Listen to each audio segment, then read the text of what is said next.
कैफ, तुम्हें दुखी होने की जरूरत नहीं है। असल में समर ने कैफ को तसल्ली देना चाहा, लेकिन कैफ के चेहरे पर ऐसा कोई एक्सप्रेशन नहीं था जिसे उसकी तसल्ली की जरूरत हो। उसकी दूसरी ब्लडलाइन किस डायमेंशनल क्रिएचर की है? कैफ ने काम टोन में पूछा। सी गोल्ड रीफ की गोल्डन ड्रैगन किंग ब्लडलाइन, आशु ने कैफ को जवाब दिया। अच्छा, तो मेरी उस वक्त की मेमोरी सच थी।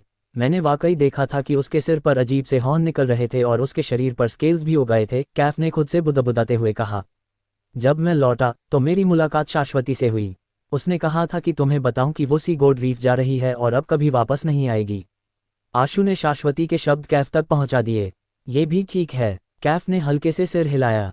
इसके बाद आशु ने कैफ को 7C के ड्रैगन किंग की पूरी कहानी सुनाई। ये 7C का ड्रैगन किंग आखिर है क्या? समंदर के मॉन्स्टर्स को अपने पास रखना मुझे फर्क नहीं पड़ता, लेकिन वो ह्यूमन ब्यूटी पर नजर डाले, धिक्कार है, मैं ये बर्दाश्त नहीं कर सकता। आशु, अगर तुम उस 7C के ड्रैगन किंग को मारने की सोच रहे हो तो मुझे भी गिन लेना, समर ने कहा। लेकिन कैफ ने एक शब्द तक नहीं बोला। वो मुड़ा और इमारत से बाहर चला गया, लेकिन चौहान परिवार के रेजिडेंस से बाहर नहीं गया। लगता है कैफ को इस बार काफी बड़ा झटका लगा है, समर ने आह भरते हुए कहा। लोगों को ग्रो होने के लिए कुछ झटके सहने पड़ते हैं। ये बुरा नहीं है, आशु ने सोचते हुए कहा। मुझे बस डर है कि ये झटका बहुत बड़ा ना हो गया हो। समर ने हल्का सिर हिलाया। यहाँ सेंटिमेंटल मत बनो। क्या तुम उस 7C के ड्रैगन किंग को मारने नहीं जा रहे? किस बात का इंतजार कर रहे हो? जाओ और तैयार हो जाओ, हम अब निकलने वाले हैं, आशु ने कहा। क्या हम सच में जा रहे हैं? समर ने आंखें चौड़ी कर पूछा। क्या तुमने कहा नहीं था कि तुम इसे बर्दाश्त नहीं कर सकते? आशु मुस्कुराकर बोला, मैं तो बस उस वक्त के मूड में रिस्पॉन्ड कर रहा था। वो तो एक पुराना टेरर ग्रेड का मॉन्स्टर है। क्या तुमने खुद नहीं कहा था कि टेरर ग्रेड को सिर्फ टेरर ग्रेड ही मार सकता है? हम दोनों तो टेरर ग्रेड पर नहीं हैं। अगर उससे मुकाबला करने चले गए तो क्या हम खुद अपनी मौत के मुंह में नहीं जा रहे? समर ने कहा, काफी हुआ, हम वहां 7C के ड्रैगन किंग को मारने नहीं जा रहे। हमें तो बस बाकी के नॉर्मल ड्रैगन मोनार्क से डील करनी है। आशु ने आंखें घुमाते हुए कहा। वो दोनों चौहान परिवार के रेजिडेंस से निकले और दोबारा समंदर किनारे की तरफ बढ़ गए। जब वे बीच पर पहुंचे तो समर ने पीछे मुड़कर देखा और कैफ को ना देखकर हल्की निराशा महसूस की। चलो, एक सुनसान जगह में जहां और कोई नहीं था, आशु ने डीप ब्लू क्रैब सॉवेरन को बुलाया और समर को अपने साथ बैठने के लिए कहा। डीप ब्लू क्रैब सॉवेरन के शरीर के चारों तरफ एक ग्रेविटी बबल अपीयर हो गया। उसकी पीठ पर एक हेमिस्फेरिकल बबल जुड़ा हुआ था, जिसने आशु और समर को कवर कर लिया ताकि समंदर का पानी उन तक ना पहुंच सके। डीप ब्लू क्रैब सॉवेरन साइज में मैसिव होने के बावजूद भी जरा भी धीमा नहीं था। पानी में उसकी मूवमेंट ऐसी थी जैसे वो उड़ रहा हो, और सबसे अजीब बात, वो क्रैब्स की तरह हॉरिजॉन्टली चलने के बजाय स्पाइडर की तरह नॉर्मली आगे बढ़ता था। आशु जिस पहले डायमेंशनल जोन की तरफ जाना चाहता था, उसे ह्यूमंस की भाषा में अंडरसी ब्लू होल कहा जाता था। समंदर का सरफेस वहां पर एक्स्ट्रा ऑर्डिनरी ब्लू कलर का दिखाई देता था। वो जगह आसपास के सी वाटर से बिल्कुल अलग लगती थी, जैसे कोई ब्लू गड्ढा हो। इनफैक्ट वहां का सी वाटर आसपास वाले पानी से अलग नहीं था। फर्क बस इतना सा था कि समंदर की गहराई में वहां एक बॉटमलेस केव मौजूद थी। क्योंकि वो पूरी तरह पानी के नीचे थी और ह्यूमंस के लिए लंबे वक्त तक पानी के अंदर फाइट कर पाना बेहद मुश्किल था, इसलिए बहुत कम इंसान अंडरसी ब्लू होल में दाखिल होते थे। मिया की दी हुई खुफिया जानकारी के मुताबिक undersea blue hole dimensional zone में एक ह्यूज सी स्नैक रहता था। वो सी स्नैक बेहद जहरीला था, और क्योंकि उसकी रगों में ड्रैगन ब्लडलाइन का हल्का सा हिस्सा मौजूद था, इसीलिए वो खुद को सी ड्रैगन किंग कहता था। अंडरसी ब्लू होल में जहरीले सी स्नैक्स की भारी तादाद मौजूद थी। इन स्नैक्स का पॉइजन बेहद खतरनाक था। अगर किसी के शरीर पर जरा भी चोट लग जाए तो पॉइजन तुरंत जख्म के रास्ते शरीर में गहराई तक जा सकता था। ये कहना मुश्किल था कि कोई इंसान उसे झेल भी पाएगा या नहीं। आशु का पॉइजन स्टैट बहुत हाई था। इसके अलावा उसने poison type primordial energy skill भी सीख रखी थी, इसलिए उसे पॉइजन से कोई खतरा नहीं था। समर के पास इंडिस्ट्रक्टिबल बॉडी थी और अल्फा के साथ फ्यूज हुए उसके कैरापेस की वजह से मामूली सी स्नैक्स शायद उसका कुछ बिगाड़ ही नहीं सकते थे। उसे बस सी ड्रैगन किंग से केयरफुल रहने की ज़रूरत थी। लेकिन आशु को पहले ही मिया से सी ड्रैगन किंग की कमजोरी का पता चल चुका था। वो समर को यहाँ इसलिए लाया था ताकि उसकी स्ट्रेंथ का इस्तेमाल करके सी ड्रैगन किंग को बिना किसी दिक्कत के ख़त्म कर सके। हालांकि आशु अकेले भी उसे हरा सकता था, लेकिन बिना मदद के काम ज़्यादा मुश्किल और थकाऊ हो जाता। आखिरकार रियलिटी कोई गेम नहीं थी। आशु किसी भी तरह का एक्सीडेंट नहीं चाहता था। थोड़ी देर में जब हम अंडरसी ब्लू होल के अंदर जाएंगे तो मामूली सी स्नैक्स को मुझ पर छोड़ देना। तुम्हें फिक्र करने की ज़रूरत नहीं। जब सी ड्रैगन किंग बाहर आएगा तो मैं उसे रोकूंगा, फिर तुम आइस सिल्कवर्म को रिलीज करके उसका टेम्परेचर कम करना, आशु ने समर को अपनी प्लानिंग समझाई। सी ड्रैगन किंग का पानी में कोई नेचुरल दुश्मन नहीं था, बस एक चीज़ थी जिससे वो डरता था, जो थी कोल्ड, आम भाषा में कहूँ तो ठंड। अगर टेम्परेचर बहुत कम हो जाता तो उसका शरीर अकड़ जाता। आशु के पास कोई मिथिकल आइस टाइप पेट नहीं था, इसलिए उसे समर के आइस सिल्कवर्म पर ही भरोसा करना पड़ रहा था। जब वो अंडरसी ब्लू होल के एंट्रेंस पर पहुंचा तो आशु ने इधर उधर देखा और मायूसी महसूस करने लगा, क्योंकि उसे वहां छोटी हथेली का निशान दिखाई नहीं दिया। ब्लू होल के पास पहले से ही काफ़ी तादाद में सी स्नैक्स दिखाई दे रहे थे। ये स्नैक काफ़ी अजीब लग रहे थे। उनके शरीर फ्लैट थे और फिश जैसे दिखाई देते थे, लेकिन उनकी लंबाई 10 मीटर से भी ज़्यादा थी। इसके अलावा उनके शरीर का कलर भी ब्लू था। जब वो अपने आसपास के माहौल में घुल मिल जाते तो उन्हें पहचानना बेहद मुश्किल हो जाता था। जब सी स्नैक्स पास आए तो आशु को कुछ करने की ज़रूरत ही नहीं पड़ी। क्रैब सॉवेरन ने अपने पंजे लहराए और उन स्नैक्स को चुटकी में 2 टुकड़ों में काट डाला। कोई भी स्नैक उनके करीब नहीं आ पाया। जैसे ही वो ब्लू होल के अंदर दाखिल हुए, आशु और समर की नज़र के सामने भारी तादाद में सी स्नैक्स आ गए।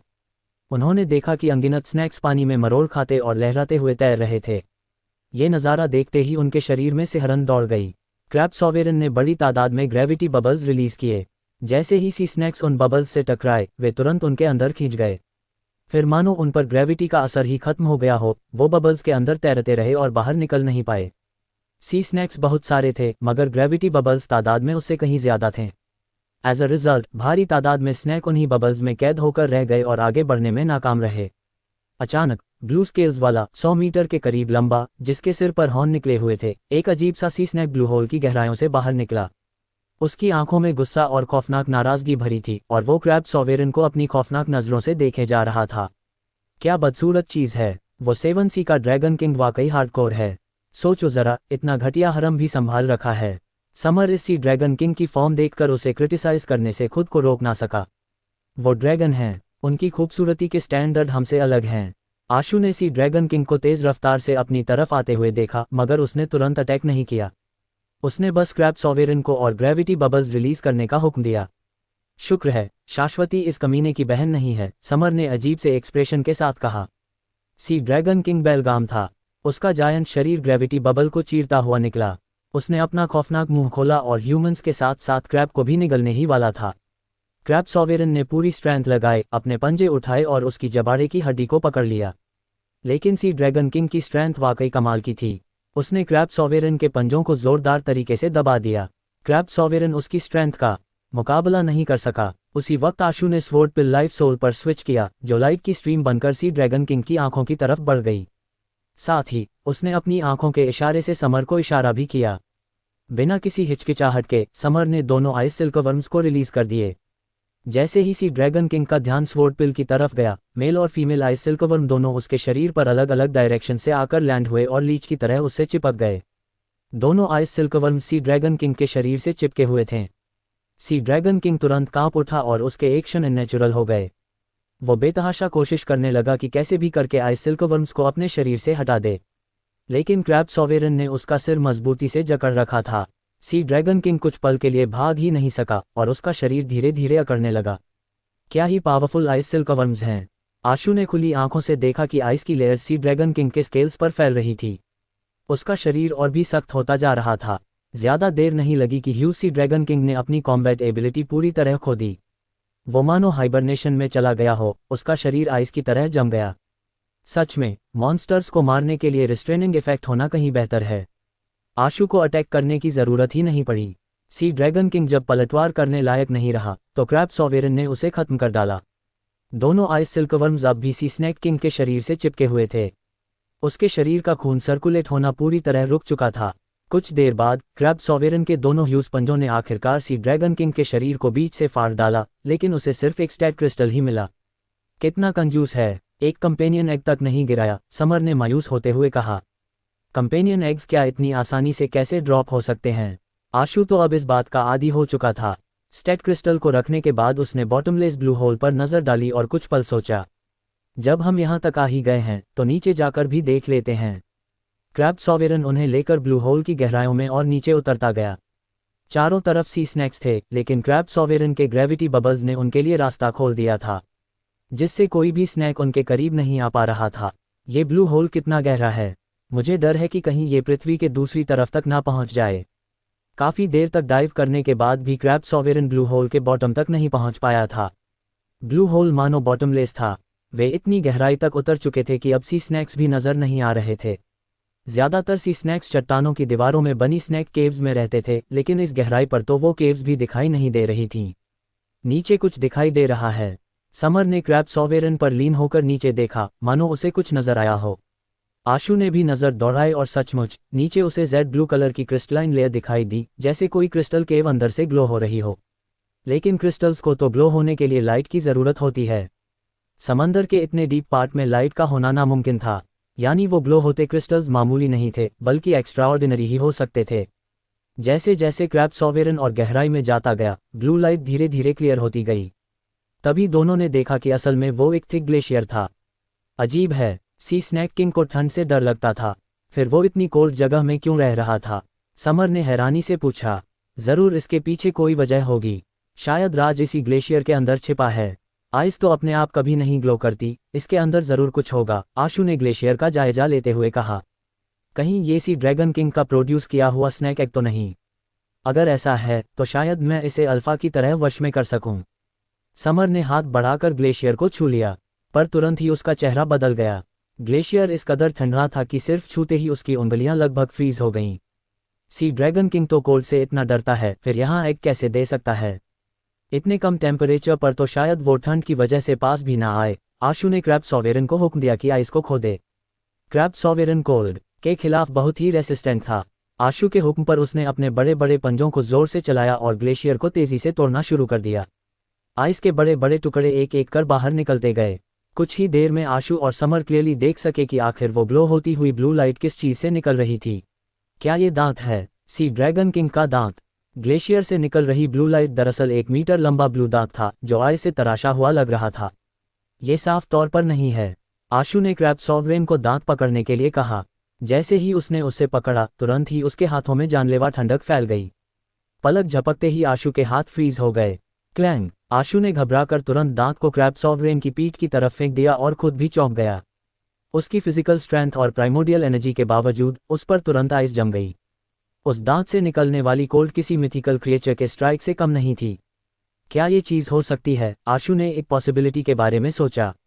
ये क्या है? समर ने पूछा। आमतौर पर डायमेंशनल क्रिएचर्स, यहाँ तक कि मिथिकल क्रिएचर्स भी मरने के बाद सड़कर और डिसइंटीग्रेट होकर गायब हो जाते हैं। केवल बहुत कम स्केलेटन लंबे वक्त तक स्टोर किए जा सकते हैं, पर वे अपनी लाइफ के वक्त वाली, यानी कि जब वो जिंदा थे तब वाली स्ट्रेंथ को मेंटेन नहीं रख सकते अनलेस वो किसी टेरर ग्रेड क्रिएचर की लाश न हो। एक शरीर अगर अपनी टेरर फॉर्म में है तो वो टेरर ग्रेड पावर को प्रिजर्व रख सकता है। वो मामूली क्रिएचर्स की तरह आसानी से सड़कर डिसइंटीग्रेट नहीं होगा, आशु ने कहा। तो इसका मतलब ये है कि ये टेरर फॉर्म का दांत है। कौन सा क्रिएचर होगा ये? 7 सी के ड्रैगन किंग का तो नहीं हो सकता ना? समर ने कहा। आशु दांत की तरफ देखकर बोला, नामुमकिन नहीं है। सी ड्रैगन किंग कोल्ड से साफ तौर पर डरता था, पर यहाँ ऐसा दांत पड़ा है। मुझे नहीं लगता कि सी ड्रैगन किंग ने इसे यहाँ रखा होगा। शायद 7 सी के ड्रैगन किंग ने इसे यहीं सप्रेस करने के लिए रखा होगा। किसने रखा किसने नहीं रखा, किसे फर्क पड़ता है? अच्छा सामान है तो ले चलते हैं। तुमको क्या लगता है कि इस चीज़ से वेपन बनाया जा सकता है? समर ने कहा। मुझे नहीं पता, टेरर ग्रेड के बारे में मैं ज़्यादा कुछ नहीं जानता। मैंने बस इतना सुना है कि ये ट्रू मिथिकल स्टेज है। शायद टेरर ग्रेड क्रिएचर से मिलने वाला मटेरियल काम का हो। आशु ने ड्रैगन स्केल कवच पहना और फोर्सफुली आइस ब्लू कलर के उस दांत को कैश स्पेस में डाल दिया। हालांकि ये काम कुछ ही पल में हुआ, लेकिन उसके हाथों पर मौजूद ड्रैगन स्केल्स पर आइस की लेयर जम चुकी थी। उसने क्रैब सॉवेरेन को ग्लेशियर में और गहराई तक खुदाई करने का ऑर्डर दिया, मगर वहां से कुछ नहीं मिला। यह अनएक्सपेक्टेड भी नहीं था, क्योंकि दांत के अलावा ग्लेशियर में कहीं और ग्लो नहीं था। ब्लू होल में और कुछ न देखकर आशु ने क्रैब सॉवेरेन को उन्हें बाहर निकालने का हुक्म दिया। अब हम आगे कहाँ जा रहे हैं? समर ने पूछा। चलो इविल ड्रैगन आइलैंड चलते हैं। मैंने मिया से सुना है कि वहाँ एक ड्रैगन मोनार्क है जो क्रोकोडाइल जैसा दिखता है। उसका डिफेंस और कॉम्बैट स्ट्रेंथ बेहद हैरान करने वाले हैं। और हाँ, उसे कोल्ड का कोई डर नहीं। इस बार आइस सिल्कवर्म्स बेकार रहेंगे, मगर मैंने उसे मारने का तरीका सोच लिया है। इसीलिए ये काम मुश्किल नहीं होना चाहिए, आशु ने कहा और क्रैब सॉवेरेन को इविल ड्रैगन आइलैंड की तरफ मोड़ दिया। कोई भी ह्यूमन ऐसे आइलैंड के पास जाने की हिम्मत नहीं करता। यहाँ तक कि ओवरसीज के खलनायक भी आसानी से ऐसी जगह में दाखिल नहीं होते। मिया से मिली हुई इन्फॉर्मेशन की मदद से आशु और समर ने आसानी से एविल ड्रैगन आइलैंड और वहां के ड्रैगन किंग को ढूंढ लिया। वो वाकई क्रोकोडाइल जैसा दिखता था, पर पूरी तरह क्रोकोडाइल जैसा भी नहीं था। उसका शरीर किसी नॉर्मल क्रोकोडाइल से कहीं ज्यादा लंबा था और उसके सिर पर हॉर्न भी थे। इसे मुश्किल से ही एक ड्रैगन कहा जा सकता था। मिया ने बताया था कि वो ड्रैगन पॉइजन से खौफ खाता है। आशु ने छुपने के लिए इनविजिबिलिटी रोब का यूज किया और उसकी आंख पर अटैक किया। जैसे ही दर्द से उसका मुंह खुला, आशु ने फैटल टेम्पटेशन से फॉर्म हुए बहुत से जहरीले बाल उसके मुंह में फेंक दिए। कुछ ही देर में एविल ड्रैगन का टिकट कट गया। जब उन्होंने उसकी लाश चीरकर देखी तो अंदर कुछ भी नहीं था। ये तो पिछले वाले से भी ज्यादा कंजूस निकला, समर ने कहा, लेकिन तभी उसकी आंखें चमक उठीं। आशु, तुम्हें लगता है कि यहाँ भी कोई दांत होगा? मुमकिन है क्या? आशु को नहीं लग रहा था कि यहाँ से कुछ मिलेगा। चलो ढूंढते हैं। कौन जाने। समर ने ड्रैगन केव की तलाश शुरू कर दी। आशु को शुरू में लगा कि यहाँ कोई उम्मीद नहीं है, लेकिन उसकी हैरानी की हद को पार करते हुए समर को सच में कुछ मिला। ये देखो, वाकई कुछ है। यहाँ भी वही आइस है जैसी ब्लू होल के बॉटम में थी। समर की आवाज़ ड्रैगन की केव के अंदर से आई। आशु भी देखने गया और सच में उसने देखा कि स्टोन में आइस की मोटी लेयर जमी हुई थी। उसके अंदर आइस ब्लू ग्लो फैला हुआ था। सचमुच ऐसा ही लग रहा है। आशु कुछ हैरान हुआ, मगर अपनी हैरानी पर काबू पाते हुए उसने क्रैब सॉवरेन को आइस लेयर खोदने का हुक्म दिया।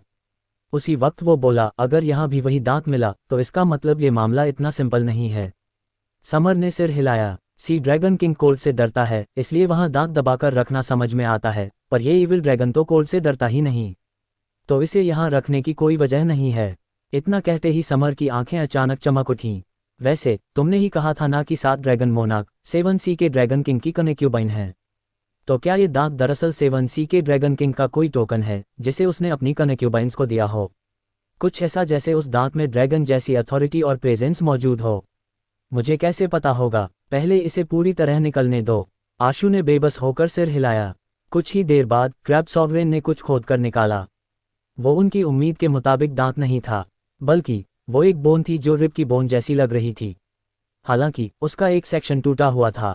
वो कंप्लीट नहीं लग रही थी। हालांकि वो एक बोन थी, लेकिन दांत की तरह ही थी। दोनों ही आइस ब्लू और क्रिस्टलाइन नजर आ रहे थे। इससे जाहिर हो रहा था कि दोनों का सोर्स एक ही क्रिएचर था। 7 सी का ड्रैगन किंग शायद अपनी रिब बोन निकालकर लव टोकन तो नहीं देगा, है ना? आशु ने रिब को देखते हुए कहा। लगता तो यही है कि ये दांत और रिब 7 सी के ड्रैगन किंग को बिलोंग नहीं करते हैं। लेकिन अगर वो उसके नहीं, तो फिर 7 सी में और कौन से टेरर ग्रेड क्रिएचर हैं? और उसके शरीर के हिस्से इन दोनों ड्रैगन मोनार्क्स की केव्स में क्यों पड़े हैं? समर ने ठुड्डी पर हाथ फेरते हुए सोचा। हम बाकी ड्रैगन मोनार्क्स के पास जाकर देख सकते हैं। शायद उनकी केव्स में भी कुछ ऐसा ही मिले। अगर ऐसा हुआ तो मामला सच में दिलचस्प हो जाएगा, आशु ने कहा। क्यों? समर ने हैरानी से पूछा। मैंने सुना है कि डाइटीज का जन्म ह्यूमनिटी के डर से हुआ था। इसलिए जब तक ह्यूमंस का डर बना रहेगा, डाइटीज इमोर्टल रहेंगे, उन्हें कभी मारा नहीं जा सकता। यही टेरर ग्रेड का ओरिजिन भी है।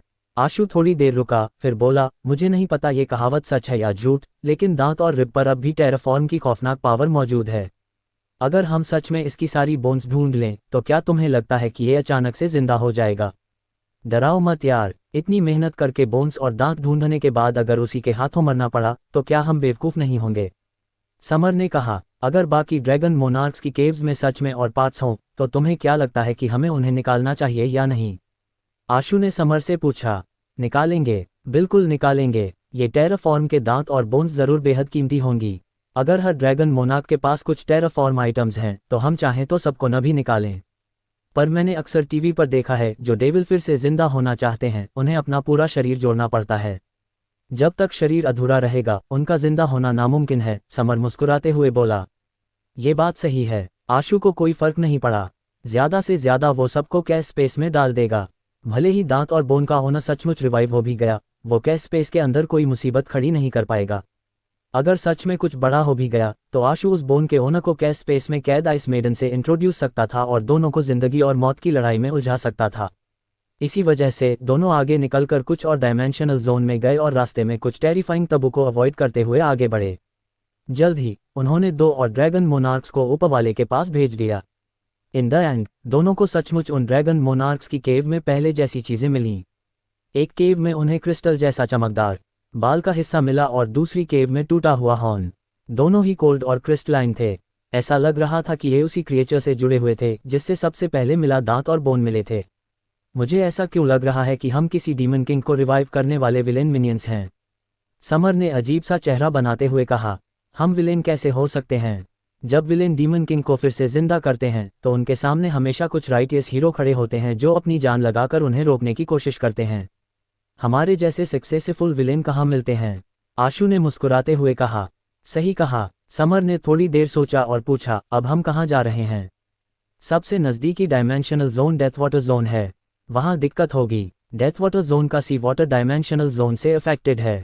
कोई भी क्रिएचर अगर अंदर जाएगा तो डूब जाएगा, चाहे वो उड़ भी सके, लेकिन अंदर सब बेकार है। अंदर जाने के बाद बस लगातार नीचे डूबना ही होता है। वहाँ के लॉबस्टर जैसे ड्रैगन मोनार्क को मारने में सबसे बड़ी रुकावट वही डेथ वाटर जोन है, आशु ने कहा। इस काम में तो तुम ही एक्सपर्ट हो। मैं और करिश्मा बाहर ही तुम्हारा इंतजार करेंगे, समर ने कहा। जब वो लोग डेथ वाटर जोन के करीब पहुंचे तो आशु ने क्रैब सॉवरेन को बाहर ही रहने दिया ताकि वो समर और करिश्मा को प्रोटेक्ट कर सके। खुद उसने इनविजिबिलिटी रोब पहना और डेथ वाटर जोन के अंदर चला गया। Heaven opening scripture of the highest elder की प्रोटेक्शन की वजह से डेथ वाटर जोन में भी आशु डूबा नहीं। उसी वक्त उसने ग्रैंड टर्टल ब्रीथ का इस्तेमाल करके अपनी वाइटलिटी पूरी तरह छुपा ली। लॉबस्टर जैसे ड्रैगन मोनार्क की आंखें देखने के काबिल नहीं थी, यानी कि वो अंधा था। वो सिर्फ वाइटल ऑरा पर डिपेंड रहता था ताकि दूसरों की लोकेशन को डिटरमाइन कर सके, और आशु की ग्रैंड टर्टल ब्रीथ उसे रेस्ट्रेन कर सकती थी। डेथ वाटर जोन का पानी ब्लैक नहीं था, बल्कि क्रिस्टल की तरह प्योर था, मानो उसमें बिल्कुल भी गंदगी ना हो। उस पानी में कोई और डायमेंशनल क्रिएचर नहीं थे। ड्रैगन मोनार्क को छोड़कर बाकी मामूली डायमेंशनल क्रिएचर्स के पास डेथ वाटर जोन में तैरने की एबिलिटी ही नहीं थी। वो सब समंदर की गहराई में बॉटम पर पड़े हुए थे। मामूली ह्यूमंस डेथ वाटर जोन में जाते ही तेजी से नीचे डूब जाते और वहां पड़े क्रिएचर्स उन्हें अपना शिकार बना लेते। लेकिन आशु को साफ तौर पर इस चीज़ की कोई फिक्र नहीं थी। वो फुर्ती से डेथ वाटर जोन में एंटर हुआ और इनविजिबिलिटी रोब और ग्रैंड टर्टल ब्रीथ की मदद से छिपते हुए ड्रैगन मोनार्क को ढूंढने के लिए आगे बढ़ गया। ड्रैगन मोनार्क को देखकर आशु भी हैरान रह गया। वो उसकी इमेजिनेशन से कहीं ज्यादा खूबसूरत था। भले ही उसका लुक लॉबस्टर की तरह था, लेकिन उसका कैरापेस क्रिस्टल की तरह क्लियर था, जिसमें गहरे नीलम का रहस्यमय कलर झलक रहा था। उसके अंदर अनगिनत शिमरिंग लाइट स्ट्रीम्स बह रही थीं। जब वो बिल्कुल स्टेबल खड़ा होता तो ऐसा लगता मानो किसी नीलम से बनी आर्ट पर स्टारलाइट इल्यूमिनेट हो रही हो। मिया ने कहा था कि इसका कैरापेस सिर्फ खूबसूरत ही नहीं बल्कि काफ़ी हार्ड भी है। अगर मुझे इसे मारना है तो अंदर से अटैक करना होगा। आशु इनविजिबल हो गया और उस ह्यूज लॉबस्टर के करीब पहुंच गया। उसी वक्त उसने एंशिएंट स्प्लिटिंग टैडपोल को बुलाया और उसे ग्रेनेड की फॉर्म में उसके मुंह में ठूंस दिया। जैसे जैसे एंशिएंट स्प्लिटिंग टैडपोल लगातार एक्सप्लोड करता रहा, लॉबस्टर का शरीर जोर जोर से मचलने लगा। उसके मुंह से फ्लैश के पीसेस बाहर निकलते रहे, लेकिन उसका कैरापेस पूरी तरह सही सलामत रहा। लॉबस्टर की मौत के साथ ही एक कंपेनियन एग ड्रॉप हुआ। एक कंपेनियन एग फाइनली ड्रॉप हो ही गया। आशु बेहद खुश हुआ और जल्दी से उसने कंपेनियन एग उठा लिया। फिर उसने रहस्यमयी फ़ोन को यूज़ कर उसकी इन्फॉर्मेशन देखी। Galaxy shell dragon, mythical, life providence, unbreakable, life soul, astral array, wheel of destiny, absolute defence, strength 80, speed 80, constitution 81, primordial energy 80, talent skill, death water domain, dragon head raging, ghost कवच, companion form, कवच। एक attribute actually 81 points पर है। आशु थोड़ा हैरान रह गया, क्योंकि जब तक कोई बेहद excellent grade mythical companion beast न हो, उसके किसी भी स्टैट का 81 पॉइंट्स पर पहुंचना नामुमकिन था। गैलेक्सी शेल ड्रैगन के एक स्टैट का 81 तक पहुंचना जाहिर करता था कि उसने किसी पर्टिकुलर एस्पेक्ट में अपनी लिमिट ब्रेक थ्रू कर दी थी। इसका मतलब यह था कि वो सच में एक excellent grade mythical companion beast था। आशु उसके स्टैट्स और एबिलिटीज़ को देखता रहा और एब्सोल्यूट डिफेंस एबिलिटी को लेकर बहुत ज़्यादा क्यूरियस हो गया। उसने पहले टायरेंट बेहेमोथ की एब्सोल्यूट स्ट्रेंथ को व्हील ऑफ डेस्टिनी की एब्सोल्यूट सीरीज में देखा था। गैलेक्सी शेल ड्रैगन का व्हील ऑफ डेस्टिनी टायरेंट बेहेमोथ के जैसा ही लग रहा था। पता नहीं उसमें भी उतनी ही ज़बरदस्त मायत थी या नहीं। खैर, ज़्यादा कहने लायक कुछ नहीं था। ये साफ तौर पर एक डिफेंसिव कंपेनियन बीस्ट था। अब जबकि आशु के पास ड्रैगन स्केल कवच था, तो उसे डिफेंसिव मिथिकल कंपेनियन बीस्ट्स की ज़्यादा ज़रूरत नहीं थी। मगर फिर भी आशु ने उसे इनक्यूबेट किया और कवच की फॉर्म में उसे बाहर बुला लिया। दरअसल वो देखना चाहता था कि क्या ये प्योर डिफेंसिव कंपेनियन बीस्ट कवच वाकई ज़्यादा स्ट्रॉन्ग डिफेंस प्रोवाइड करता है। जैसे ही कवच आशु के शरीर पर अपीयर हुआ, वो खुद को सरप्राइज होने से रोक नहीं पाया। उसके पूरे शरीर पर एक ट्रांसलूसेंट ब्लू कवच जगमगा रहा था, जिसमें नेबुलस स्टारलाइट टिमटिमा रही थी। वो कवच उसके पूरे शरीर को सिर से लेकर पैरों तक एनवल्प किए हुए था। उसका स्लैंडर और मस्क्यूलर शरीर उस कवच में और निखर गया था, जिससे वो स्टॉल से घिरे किसी गॉड जैसा लग रहा था। डिफेंस की बात छोड़ भी दे तो भी इस कवच की अपीयरेंस ड्रैगन स्केल कवच से कहीं ज्यादा शानदार थी। आशु को अब भी टेरर ग्रेड क्रिएचर के मटेरियल वाली बात याद थी, इसलिए उसने कवच पहने पहने ही आसपास की जगह खंगालनी शुरू कर दी। समंदर की गहराइयों में मौजूद डायमेंशनल क्रिएचर्स उसकी तरफ पूरी रफ्तार से बढ़े। आशु उस कवच की स्ट्रेंथ टेस्ट करना चाहता था, इसलिए उसने काउंटर अटैक नहीं किया और उन्हें खुद पर अटैक करने दिया। मामूली डायमेंशनल क्रिएचर्स उस कवच को जरा भी डैमेज नहीं पहुंचा पाए। लगता है इसके डिफेंस की ट्रू स्ट्रेंथ जानने के लिए मुझे किसी मिथिकल क्रिएचर से लड़ना ही पड़ेगा। आशु ने कुछ देर तक आसपास तलाश की और सचमुच उसे आइस का एक ब्लॉक मिल गया। जब उसने आइस को खोदी तो अंदर से एक डैमेज्ड स्केल निकला। पहले मिले मटेरियल्स की तरह ही वो बहुत ज्यादा कोल्ड था, इसीलिए आशु ने उसे कैश स्पेस में स्टोर कर लिया। डेथ वाटर जोन से बाहर आने के बाद समर और करिश्मा अब भी बाहर उसका इंतजार कर रहे थे। तीनों अपने सफर पर आगे बढ़ गए। मुझे एक और स्केल मिला है। सभी ड्रैगन मोनार्क्स की केव्स से मिले मटेरियल एक जैसे ही लगते हैं। मैं सोच रहा हूँ क्या मिया के पास भी ऐसा कुछ होगा, आशु ने कहा। दांत, बोन, बाल, हॉर्न और स्केल, जितना ज्यादा मैं इन चीजों को देखता हूँ उतना ही मुझे लगता है कि हम किसी डिवाइन ड्रैगन को जिंदा करने की तैयारी कर रहे हैं। जब बाकी के 2 मटेरियल्स भी इकट्ठे हो जाएंगे तो क्या हम एक डिवाइन ड्रैगन को बुलाकर उससे विश मांग सकते हैं? समर ने छेड़ते हुए कहा। अब बस आखिरी ड्रैगन मोनार्क बचा है। जब हम उससे निपट लेंगे तो मिया के पास जाकर पूछेंगे। हो सकता है कि उसे इन चीज़ों का असली मकसद पता हो। थोड़ा रुककर आशु ने आगे कहा, लेकिन ये वाला ड्रैगन मोनार्क थोड़ा ट्रबलसम है। लगता है कि वो क्लैम और ड्रैगन के ब्लड का मिक्स है। उसे ड्रैगन ग्रैनी कहते हैं, लेकिन असल में वो एक क्लैम लेडी है जिसमें थोड़ा सा ड्रैगन ब्लड है। उसकी एबिलिटीज़ भी काफ़ी स्पेशल हैं। वो लोगों को अपने शेल के अंदर खींचकर उन्हें कैद कर सकती है जब तक कि उनकी मौत ना हो जाए। इसके अलावा मैंने सुना है कि 7 सी का ड्रैगन किंग अक्सर उसके साथ ही रहता है। अगर हम वहां गए और हमारा सामना 7 सी के ड्रैगन किंग से हो गया तो हालात बहुत मुश्किल हो जाएंगे। तो फिर हमें करना क्या चाहिए? समर भी जानता था कि ये कोई मजाक नहीं था। अगर सचमुच टेरर ग्रेड 7 सी के ड्रैगन किंग से मुकाबला करना पड़ गया तो उनकी मौत तय थी। ड्रैगन ग्रैनी का इन्फिनिट आइलैंड कोस्ट के काफ़ी पास है। चलो अभी वापस चलते हैं। बाद में मैं चुपके से इन्फिनिट आइलैंड पर जाकर पहले सिचुएशन देख लूंगा। आशु इस बार कोई भी रिस्क लेने को तैयार नहीं था। बस यही एक रास्ता है। समर ने सिर हिलाया और तीनों वापस बीच की तरफ लौट आए। जब हमें वैसे भी लौटना है तो क्यों ना मिया के पास जाकर पूछ लें कि ये मटेरियल्स असल में किस काम के हैं। समर अपनी क्यूरियोसिटी रोक नहीं पाया। ठीक है, आशु को नहीं लगा कि इसमें ज्यादा टाइम वेस्ट होगा, इसलिए उन्होंने थोड़ा घूमकर सी गॉड रीफ जाने का फैसला किया। ये पहली बार था जब समर ने श्रिम्प सोल्जर्स और क्रैब जनरल्स देखे थे। उसे सब कुछ बेहद दिलचस्प लगा और थोड़ी कंफ्यूज्ड टोन में बोला, अजीब है। क्यों मिया की जगह ही एकलौती ऐसी लगती है जो असली ड्रैगन मोनार्क की जगह जैसी होनी चाहिए। बाकी सारे ड्रैगन मोनार्क्स तो बस बेतरतीब भीड़ जैसे हैं। उनके पास तो श्रिम्प सोल्जर्स और क्रैब जनरल्स तक नहीं हैं। मुझे भी ये बात अजीब लगती है। शायद मिया की ब्लडलाइन सचमुच अलग है। 7 ड्रैगन मोनार्क्स में से वही एक है जो सबसे ज्यादा ड्रैगन जैसी लगती है, आशु ने कहा। जब दोनों बीच पर पहुंचे तो श्रिम्प सोल्जर्स और क्रैब जनरल्स उन्हें ड्रैगन पैलेस तक ले गए। ड्रैगन पैलेस में उन्हें सिर्फ मिया ही नहीं बल्कि उसके पास खड़ी शाश्वती भी दिखाई दी। समर ने चुपके से चारों तरफ नजर डाली, लेकिन उसे कैफ दिखाई नहीं दिया, इसलिए उसने उस मुद्दे का जिक्र नहीं किया। उसने बस शाश्वती को हल्का सा ग्रीट किया। इतनी जल्दी लौट आए, क्या रास्ते में कोई परेशानी मिली? मिया ने शाश्वती का जिक्र तक नहीं किया और सीधा आशु से ही उलझन भरे लहजे में पूछा। हम पहले ही 5 ड्रैगन मोनार्क्स को रास्ते से हटा चुके हैं।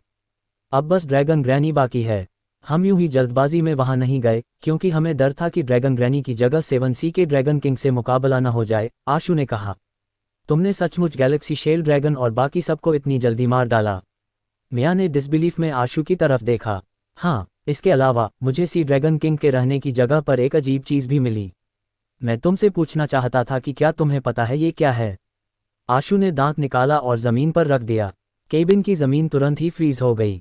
साथ ही ठंड तेजी से पूरे केबिन में फैलने लगी। उस दांत में मौजूद कोल्डनेस बेहद इंटेंस थी। ये तो ड्रैगन किंग का टूथ है। मिया ने उसे कुछ देर तक गौर से देखा और फिर धीरे धीरे उसके चेहरे के एक्सप्रेशंस हैरानी में बदल गए।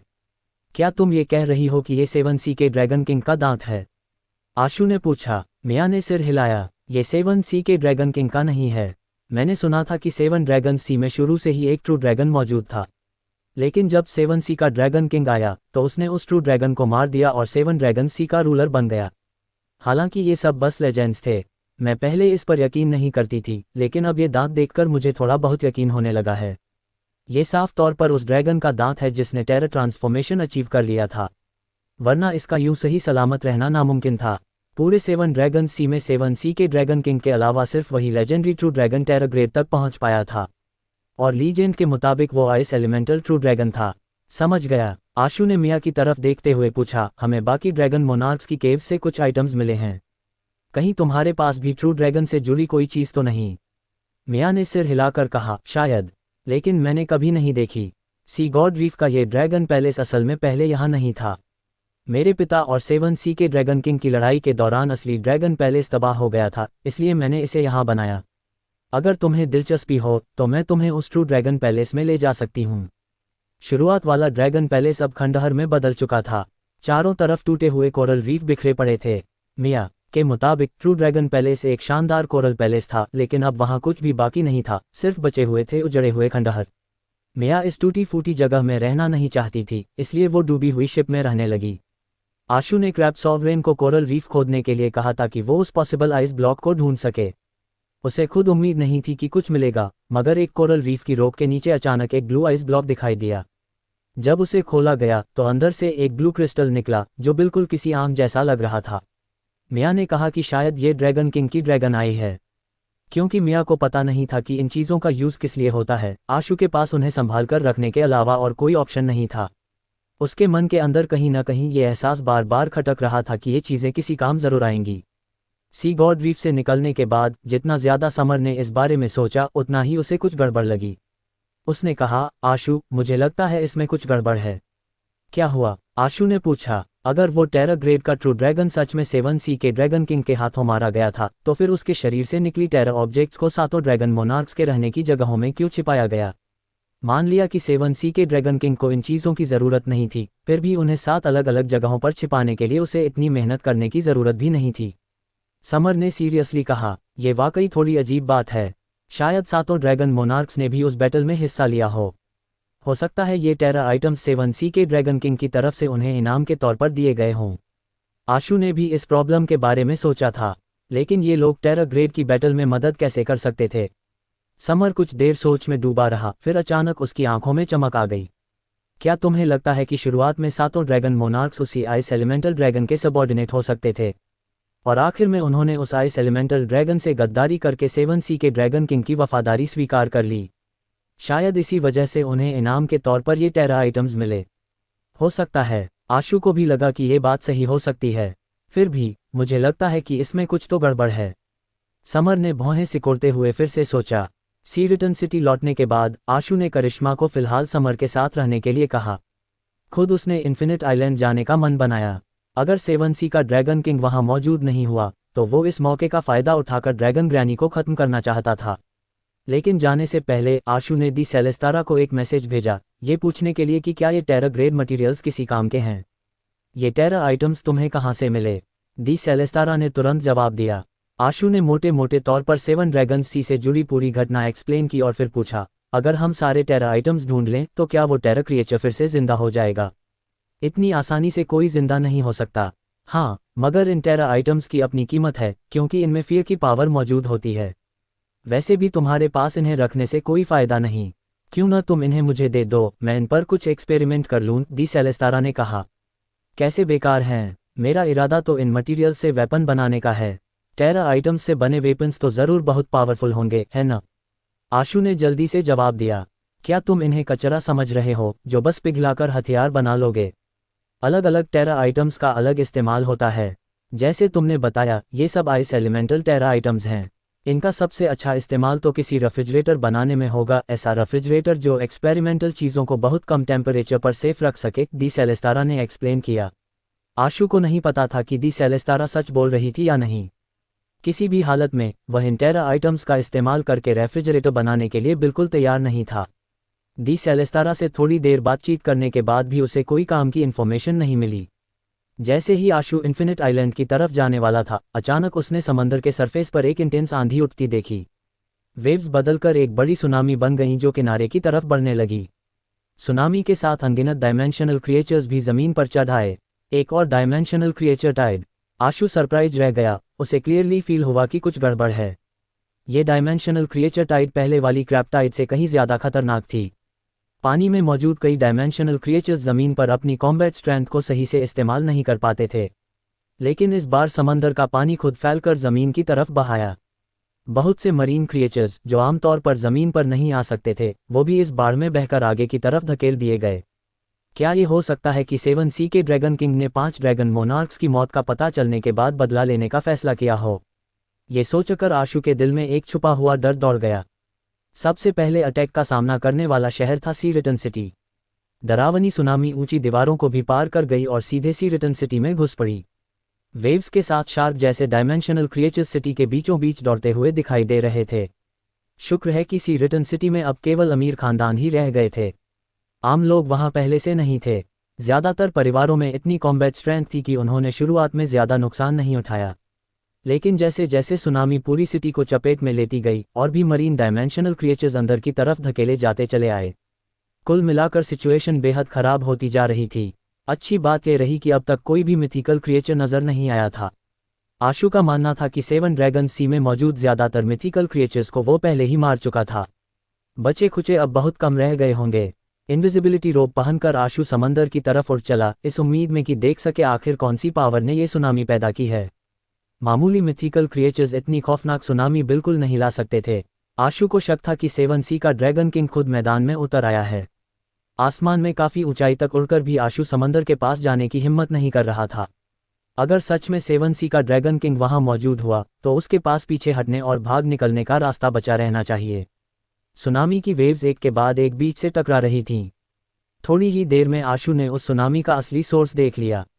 उसने देखा कि समंदर के अंदर बड़े बड़े अजीबोगरीब ड्रैगन हलचल मचा रहे थे।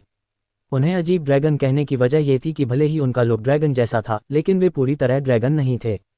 उनके चेहरे ड्रैगन जैसे थे, मगर उनके शरीर पर स्केल्स नहीं थे। उसकी जगह उनकी स्किन स्मूथ और बेहद टाइट नजर आ रही थी। इसके अलावा आशु ने उनमें कहीं भी ड्रैगन के पंजे नहीं देखे। ड्रैगन कहने के बजाय वे ज़्यादा एक स्नैक जैसे लग रहे थे, लेकिन पूरी तरह स्नैक जैसे भी नहीं दिखते थे। उनके पेट पर एक अजीब सा छल्ला था। देखने से तो लग रहा है कि ये वही 7 सी का ड्रैगन किंग है। आशु ने गिनकर देखा, वाकई ऐसे 7 थे, मगर उनकी पूंछ समंदर के अंदर थी, इसलिए उसका लुक साफ साफ नहीं दिख रहा था। जैसे ही आशु उन 7 सी के ड्रैगन किंग को गौर से देख रहा था, उसने भी मानो हवा में मौजूद इनविजिबल आशु को सेंस कर लिया। उन अजीब ड्रैगन्स ने अपने सिर उठाए और सीधे उसकी तरफ देखने लगे। मैं पकड़ा गया। आशु के भीतर अलार्म बज उठा जब उसने देखा कि वे 7 अजीब ड्रैगन उसकी तरफ वाइट लिक्विड उगल रहे थे। वो लिक्विड साफ तौर पर मामूली पानी नहीं था, शायद ये वही म्यूकस था जिसका जिक्र मिया ने किया था। अगर वो उस लिक्विड के कांटेक्ट में आ जाता तो तुरंत चिपककर पूरी तरह से हिलने डुलने में नाकाम हो जाता। आशु ने फुर्ती से डॉज किया और वाइट लिक्विड को छूने से बच गया। ये देखकर 7 सी का ड्रैगन किंग गुस्से से भड़क उठा। उसका बड़ा सा शरीर ऐसे ऊपर उठा जैसे वो समंदर से बाहर निकलकर सीधे आशु पर अटैक करना चाहता हो। जैसे ही 7 सी के ड्रैगन किंग का शरीर ऊपर उठा, समंदर का पानी दोनों तरफ बेतहाशा छिटक गया। तभी आशु की नज़र उसके निचले हिस्से पर पड़ी और उसका चेहरा अजीब सा हो गया। ड्रैगन कहाँ था वो? असल में वो तो एक ह्यूज ऑक्टोपस मॉन्स्टर था। उसके 7 अजीबोगरीब ड्रैगन ही दरअसल उसके 7 टेंटिकल्स थे, मगर वो मामूली ऑक्टोपस से बिल्कुल अलग था। उसके हर टेंटिकल के सिरे पर ड्रैगन का सिर मौजूद था, आंखें, कान, जीभ और नाक के साथ। उसका लुक आधा ऑक्टोपस और आधा ड्रैगन जैसा लग रहा था, इसीलिए नज़ारा बेहद अजीब और एविल था। गुस्से से भरे 7 सी के ड्रैगन किंग ने अपना ज़्यादातर शरीर बाहर निकाल दिया। उसके ड्रैगन जैसे दिखने वाले टेंटिकल्स हवा में वाइट लिक्विड उगल रहे थे, इस उम्मीद में कि आशु को गिरा सकें।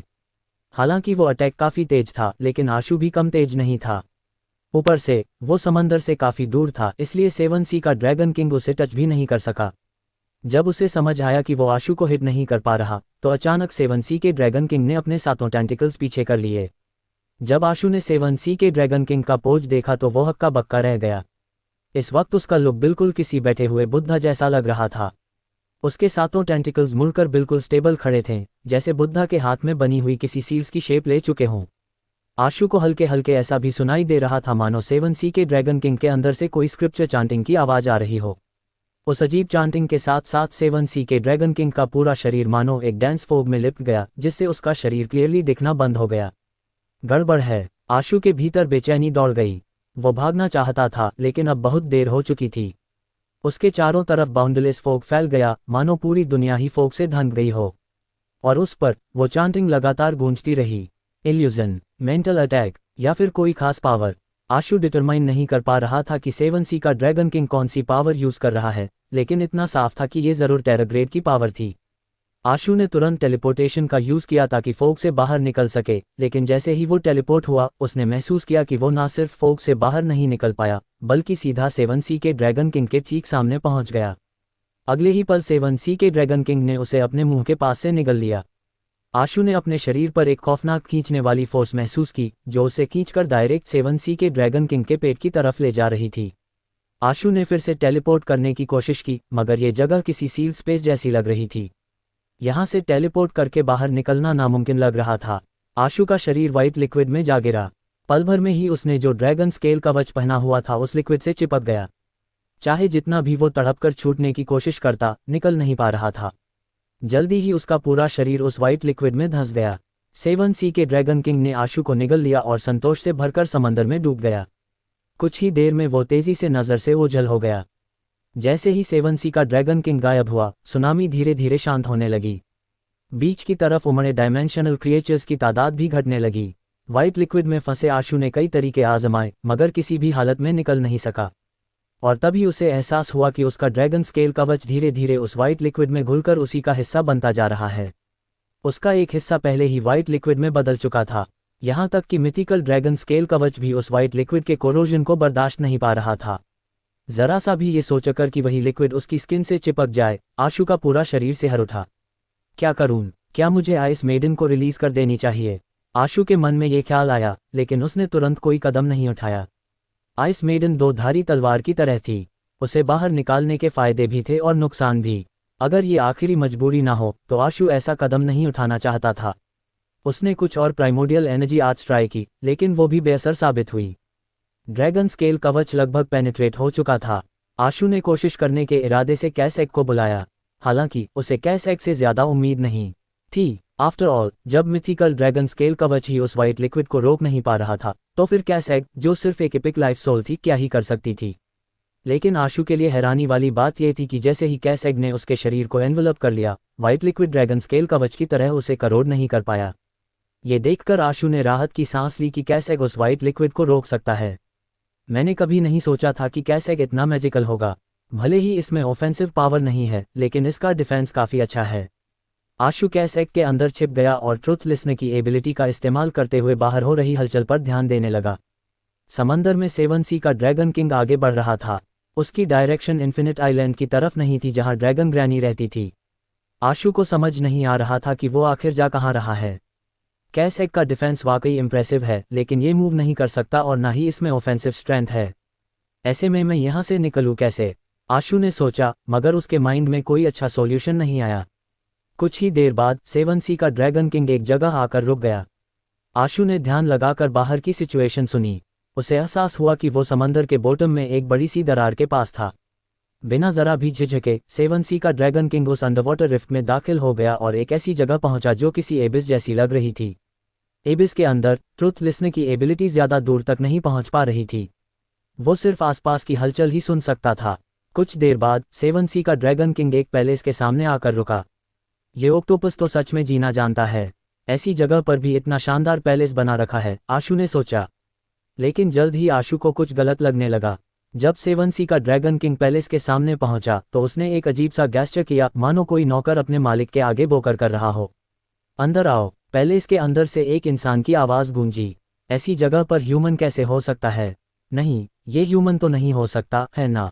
आशु चौंक गया। 7C का ड्रैगन किंग पैलेस के अंदर दाखिल हो गया। उसी वक्त आशु ने अंदर की सिचुएशन सुनी। वहां सचमुच एक ह्यूमन मौजूद था। वो ह्यूमन ब्लैक कलर का कवच पहने हुए एक ऊंचे सिंहासन पर बैठा था, मानो कोई शहंशाह हो। पैलेस में दाखिल होने के बाद 7C's ड्रैगन किंग उस इंसान के सामने पूरी तरह झुक गया, मानो अपनी विनम्रता जाहिर कर रहा हो। क्या सब सुलझ गया? उस आदमी ने बेफिक्री से पूछा। 7C का ड्रैगन किंग बोल नहीं सकता था। उसने पूरी ताकत से सिर हिलाकर हामी भरी। यहाँ तक कि उसके टेंटिकल्स की टिप पर बने ड्रैगन हेड्स ने भी सिर हिलाए। अच्छा है, इतने लंबे वक्त और प्लानिंग के बाद मैंने फाइनली एक मिक्स्ड ब्लड ड्रैकेटोर क्रिएट कर ही लिया। भला मैं कैसे उसे अपने कंट्रोल से भागने दूं? उस आदमी ने बेरुखी से कहा। ये शख्स कौन है? आशु सन रह गया। आशु को पूरा यकीन था कि वो शख्स ह्यूमन ही है और शायद उसने किसी गार्जियन से कॉन्ट्रैक्ट कर रखा है। लेकिन फिर भी ये यकीन करना मुश्किल था कि 7C के ड्रैगन किंग जैसा एग्जिस्टेंस उसके सामने इतनी हम्बली उसे सर्व कर रहा था। 7C का ड्रैगन किंग लगातार सिर हिलाता रहा, मानो उस आदमी की बातों से सहमत हो। वो आदमी, जो बोल ना सकने वाले 7C के ड्रैगन किंग से ज़्यादा बातचीत करने के मूड में नहीं था, ने बस हाथ हिलाकर उसे किनारे हटने का इशारा कर दिया। खुद वो वहीं बैठा रहा और अपने हाथ में पकड़ी किसी चीज़ से खेलने लगा। जब आशु ने वो ऑब्जेक्ट को देखी तो वो सरप्राइज रह गया। वो एक ब्लू ड्रैगन पल थी जो आइस क्रिस्टल जैसी दिख रही थी। उससे निकलने वाला कोल्ड ऑरा वैसा ही था जैसे पहले उसे मिले टेरा आइटम्स से निकलता था। इसी वक्त एक क्लैम मेडन महल में दाखिल हुई और उस शख्स के आगे झुकने के बाद बोली, मास्टर, सी गोल्ड रीफ पर सब कुछ सामान्य है। शाश्वती डूबी हुई शिप में रह रही है और बाहर नहीं आई है। ये वही ड्रैगन ग्रैनी है ना? आशु ने सोचा। आदमी ने हल्का सा सिर हिलाया। उस पर नज़र रखो, मैं और कोई एक्सीडेंट नहीं चाहता। ड्रैगन ग्रैनी ने 7C के ड्रैगन किंग की तरफ देखा और लुभाने वाले लहजे में बोली, मास्टर, वो आशु तो युवराल का शिष्य ही है। अगर हम उसे ऐसे मार देंगे तो जब युवराल मुसीबत खड़ी करने आएगा तो ये आपके प्लान के लिए नुकसानदायक साबित हो सकता है। उस आदमी ने ठंडे लहजे में कहा, तो क्या हुआ अगर वो युवराल है? जब मैंने फेडरेशन पर दबदबा बनाया था तब वो कहीं नज़र ही नहीं आया था।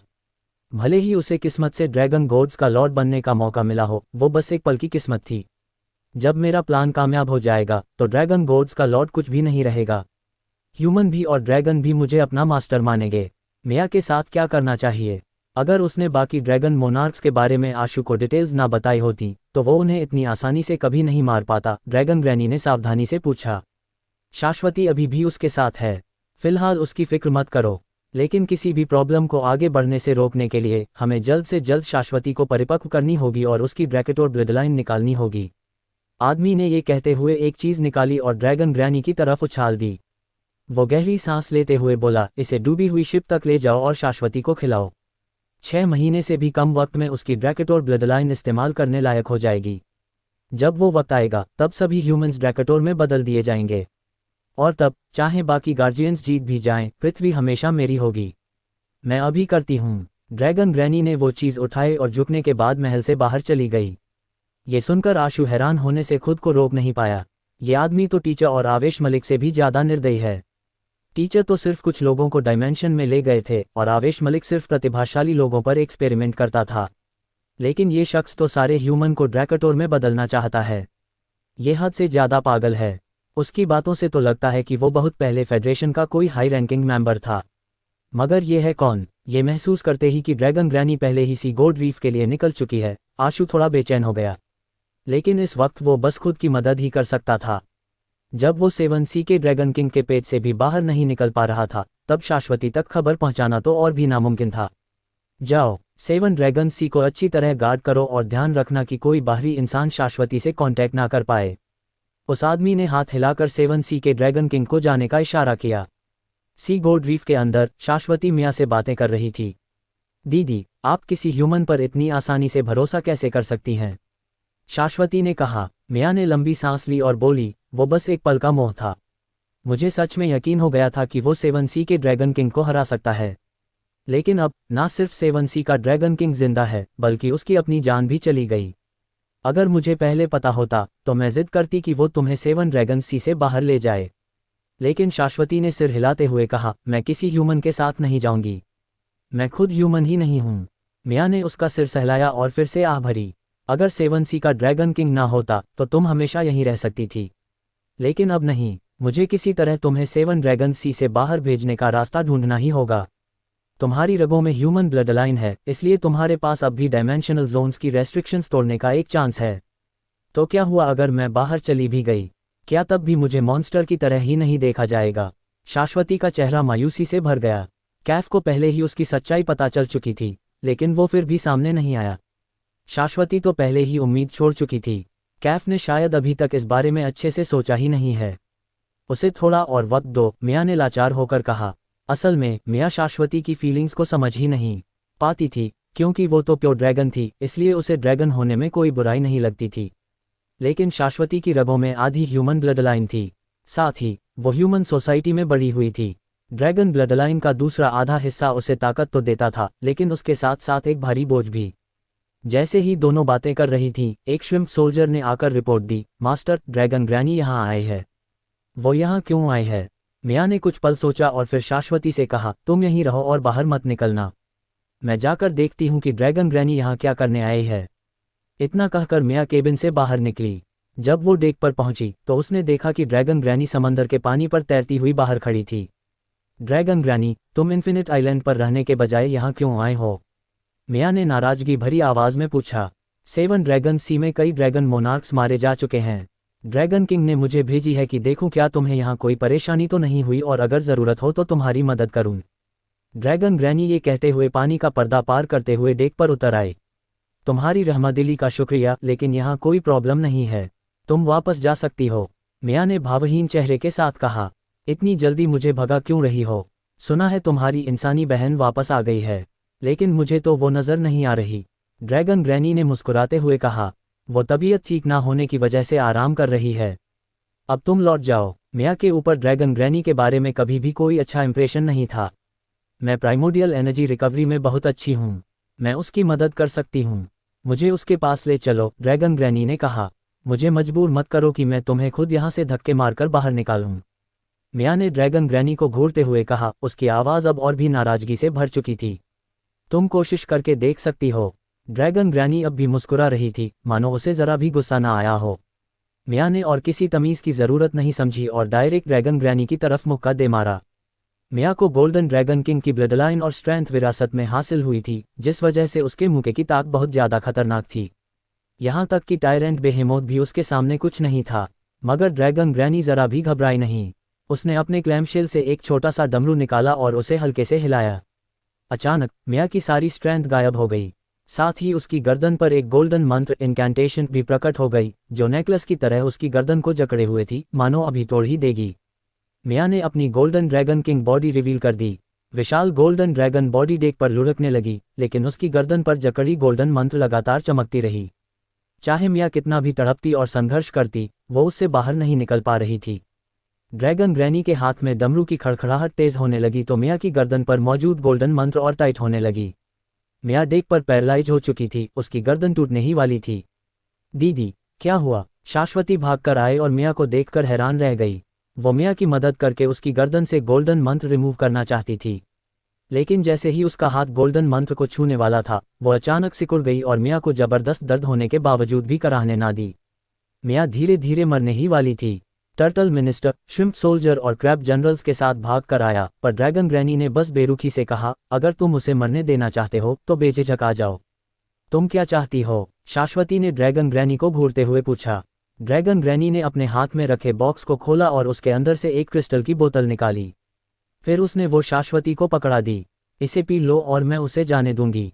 ये क्या है? शाश्वती ने क्रिस्टल बोतल में मौजूद पारदर्शी लिक्विड को देखते हुए पूछा। जहर, पॉइजन, एक जिंदगी के बदले एक जिंदगी। क्या तुम इसे पीने की हिम्मत रखती हो? ड्रैगन ग्रैनी ने अपनी आंखें सिकोड़ते हुए कहा।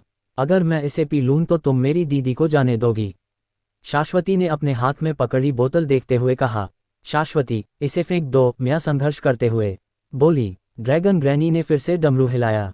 मिया तुरंत इस कदर दब गई कि एक और आवाज़ तक निकालना उसके लिए नामुमकिन हो गया। वो बस दर्द से कांपती हुई ज़मीन पर पड़ी रही। बिल्कुल, मैं हमेशा अपने वादे पर कायम रहती हूँ।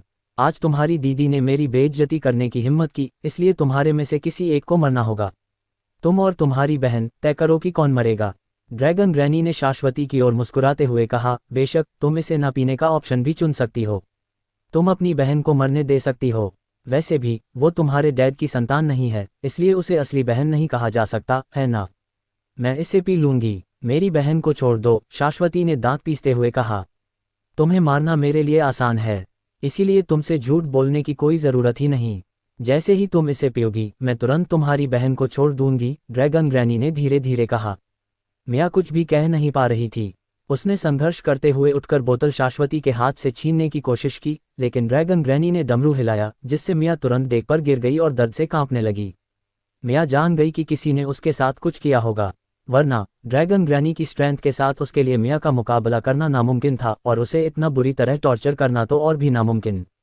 लेकिन मिया याद नहीं कर पा रही थी कि किसी ने उसके साथ कब ऐसा किया था। डमरू हिलाना बंद करो, मैं इसे पी लूंगी, शाश्वती ने बोतल खोलते हुए कहा और उसमें मौजूद लिक्विड को पीने ही वाली थी। इसे मत पियो, एक साफ आवाज के साथ एक सेबर बीम ड्रैगन ग्रैनी की तरफ हवा को चीरती हुई आई। कैफ, शाश्वती ने उस शख्स को देखकर हैरान होते हुए कहा। कैफ चेहरे पर कोई भी एक्सप्रेशंस ना रखते हुए अपनी लाइफ सोल सेबर से ड्रैगन ग्रैनी पर अटैक करने लगा। ड्रैगन ग्रैनी का शरीर मूव हुआ और उसने कैफ की सेबर फोर्स को बचाव कर लिया। वो शुरू में पलटवार करना चाहती थी, मगर उसने महसूस किया कि कैफ का सेबर ऑरा किसी टूटे हुए बांध के पानी की तरह है। वो कोई भी कमजोरियां नहीं ढूंढ पा रही थी। तुम्हारा सेबर आर्ट बुरी नहीं है, मगर अफसोस की बात है कि तुम बहुत कमजोर हो।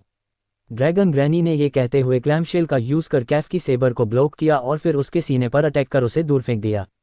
कैफ, शाश्वती ने उड़कर कैफ को पकड़ने की कोशिश की जो पीछे की तरफ उड़ चुका था, लेकिन उसने देखा कि कैफ का सीना अंदर की तरफ धंस चुका था और उसके मुंह के कोने से खून रिस रहा था। शाश्वती, माफ करना, मुझे आने में देर हो गई, कैफ ने अपनी सामान्य आवाज में कहा। तुम्हें आना ही नहीं चाहिए था। शाश्वती ने जटिल एक्सप्रेशंस के साथ कैफ के जख्म चेक किए। तुम कैसे हो? वो अभी नहीं मरेगा, आज मेरा मूड अच्छा है, बस किसी एक को मारना चाहता हूँ। शाश्वती, तुम बताओ मुझे किसे मारना चाहिए? ड्रैगन ग्रैनी ने कैफ को घूरते हुए कहा। शाश्वती ने मिया और कैफ की तरफ देखा। उसने बोतल पकड़ी और उसे उठाने ही वाली थी कि कैफ ने बोतल पकड़ ली और जमीन पर फेंक दी। लेकिन बोतल क्रैक रेजिस्टेंट थी, वो टूटी नहीं थी और उसके अंदर का लिक्विड बिल्कुल भी नहीं फैल रहा था। कैफ की इस हरकत ने ड्रैगन ग्रैनी का गुस्सा तुरंत भड़का दिया।